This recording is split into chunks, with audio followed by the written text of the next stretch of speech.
Les étirements, c'est hyper intéressant parce que dans l'eau, on est une fois de plus soumis à la pression. Donc pour être efficace dans l'eau, il faut savoir s'étirer dans l'eau, c'est-à-dire faire corps avec les molécules d'eau.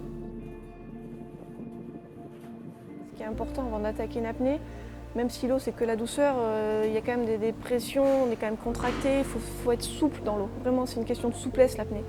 Donc c'est un peu comme se laver les dents le matin avant d'aller faire l'apnée, on s'étire. On s'étire la cage thoracique pour l'ouvrir et pouvoir remplir d'air de façon douce.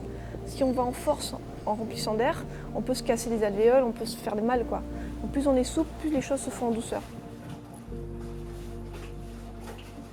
Étirer les jambes pour le palmage. Dans l'eau, on est dans l'hydraulique, donc il faut étirer ses muscles en longueur. Très important aussi de s'étirer les cervicales, parce que c'est par là que vont passer les compensations. Si on est contracté comme ça, les compensations ne vont pas passer. C'est très important. Donc je pense que les 3 axes pour les étirements, ça va être les jambes, la cage thoracique, les cervicales, et si on fait de la monopalme, les lombaires aussi, parce qu'on sollicite vachement les lombaires. Quand on va se ventiler, on va faire un check mental de tout son corps, de toutes ces parties de son corps, pour se détendre.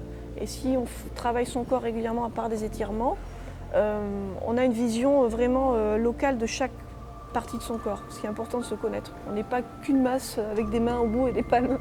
Il y a plein de petits muscles hyper importants pour l'apnée. On le sent dans le palmage jusqu'au petit orteil, c'est important de se connaître par cœur. Donc c'est vraiment un apprentissage, une éducation, les étirements aussi. C'est pas que pour faire joli.